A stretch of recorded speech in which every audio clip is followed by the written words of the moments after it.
इस news के प्रायोजक है RSM unity developers. सिर्फ 21,000 में बुक करें 1 BHK फ्लॅट, मजरेवाडी, सोलापूर।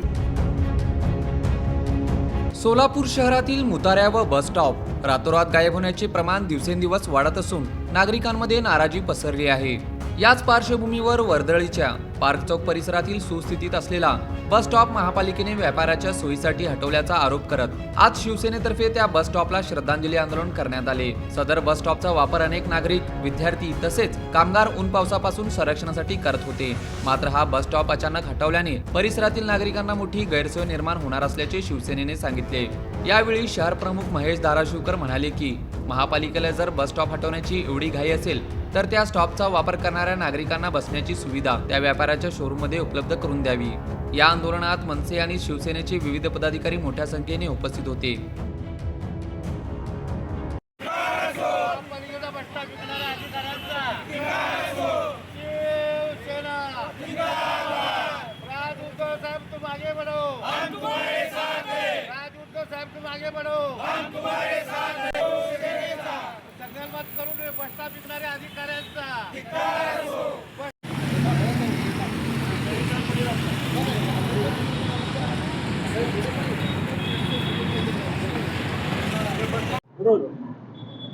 शेठ देश विकत आहेत आणि त्याच्या पावलावर पाऊल ठेवून महापालिकेचे अधिकारी बसस्टॉप विकत आहेत। अशा पद्धतीने सोलापुरातले बसस्टॉप गायब होत आहेत, मुतारा गायब होत आहेत आणि याला महापालिकेच्या अधिकाऱ्यांचा आशीर्वाद आहे। ही अतिशय दुर्दैवाची बाब आहे। ज्या बसस्टॉपला आपण निवारा म्हणलं जातं त्या खाली जे पाचोऱ्यात किंवा पब्लिक आहे ती त्या ठिकाणी ऊन वारा पावसात उभारते, आश्रय घेते। अशी सर्वसामान्य जनतेची आश्रयस्थानं विकण्याचा अधिकार महापालिकेला कुणी दिला हा आमचा शिवसेना आणि मनसे पदाधिकाऱ्यांचा प्रश्न आहे महापालिकेला। त्याबरोबरच आज अधिकारी म्हणायला लागलेत की आम्ही 1 महिन्यात उभा करू, व्यापारी आम्हाला उभा करून देणार आहे, व्यापारी उभा करून देणार आहे, महापालिका विक ना। कशासाठी थांबलाय तुम्ही? तर जर 1 महिन्याच्या आत जर या ठिकाणी बसस्टॉप उभा नाही केला तर संबंधित अधिकाऱ्यांना आम्ही गोमूत्राने अंघोळ घातल्याशिवाय स्वस्थ बसणार नाही, एवढा इशारा या ठिकाणी आज आम्ही देतो।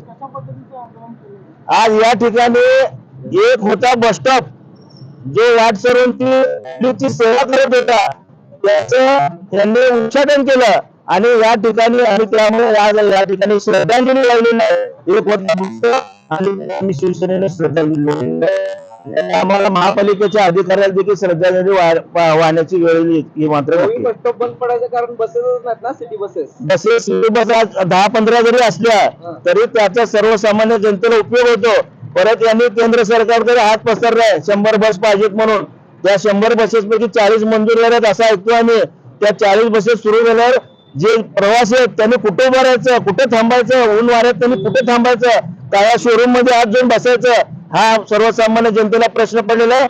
आणि जर तसं असेल, जोपर्यंत बसस्टॉप होत नाही तोपर्यंत महापालिकेने या शोरूम मध्ये नागरिकांना बसायची व्यवस्था करावी असं आमचं म्हणणं आहे। तुम्ही बोला।